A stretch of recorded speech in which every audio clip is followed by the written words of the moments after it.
Mario Kart 8 Deluxe is my favorite game in the whole series. It has so many great tracks, music, vehicle parts, battle mode, everything about it is great. So today I'm going to be making a long-awaited ranking of all 48 tracks in the game. This is going to be based off of my opinion, but things like music, the track's design, and the aesthetic will have things to do with it though.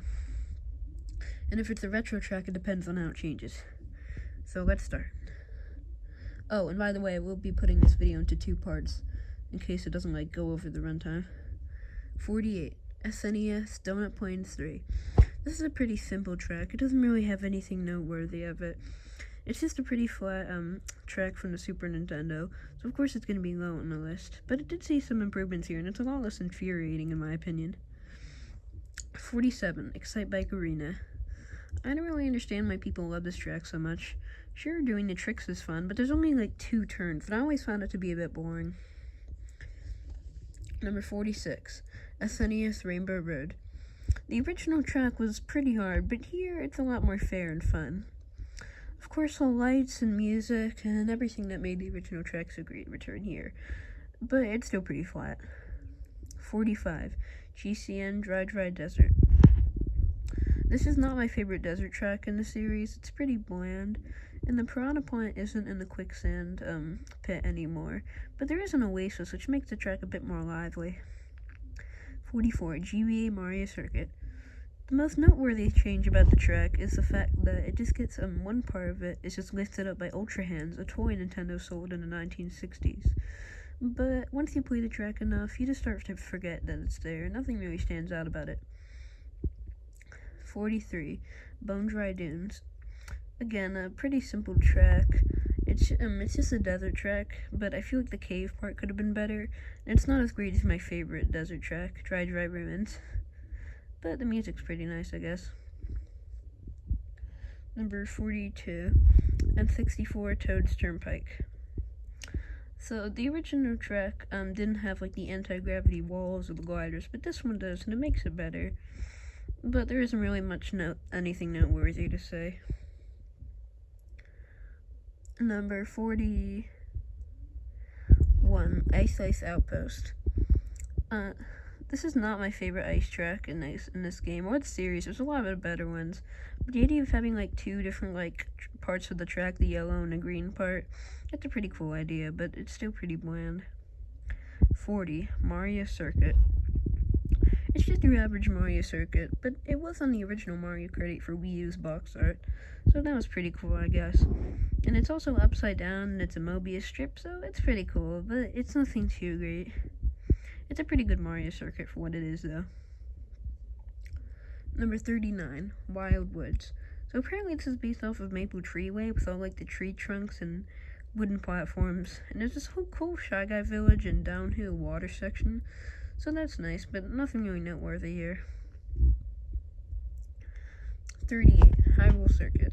I'm not the biggest Zelda fan, but seeing Hyrule Castle and the rupees, and a creature called Deku Babas, that's pretty cool. But I haven't really played many Zelda games. Well, the Wind Waker is the only one I played. 37, Water Park. It's a nice water track that introduces the mechanic well, a bit better than Cheep Lagoon from Mario Kart 7. There is this cool loop, and I love how it's a theme park, but there could have been more tracks based off of it, a better one. Number 40,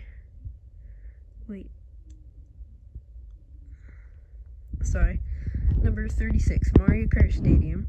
This is just your average opening track. I mean, there's a it shows off the anti-gravity and gliding section. It's pretty unique for a starter course, but nothing really much else to say here. 35, Animal Crossing.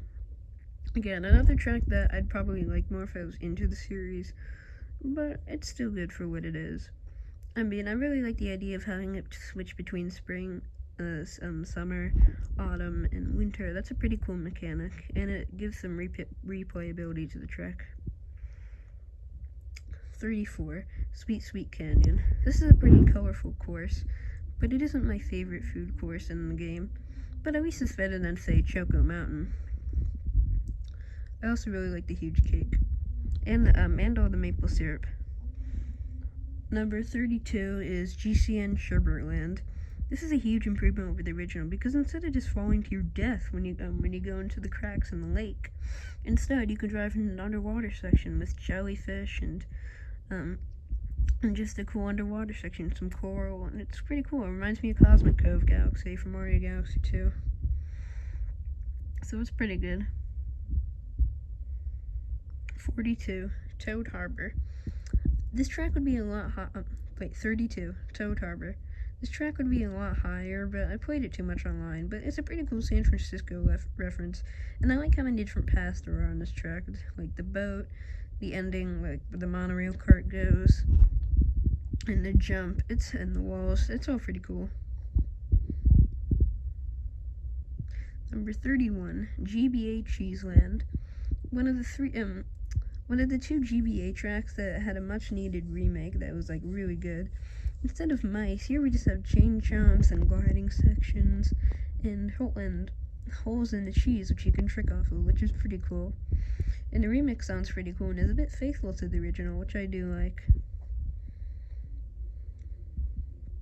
Number 30, Wee Moo Moo Meadows. I do find the original track to be a bit overrated, since it is a bit simplistic in its layout, but you do have like the cows, and here the dirt is brown, and I love sunset, so this is definitely better than the original, at least for me. Number 29, Twisted Mansion. Twisted Mansion is a pretty cool course. I think it's based off of like Tim Burton. There are like some booths in the library, and the underwater section is really unique for ghost courses. We even get to see some fish bones, and the gliding section at the end is nice. Next is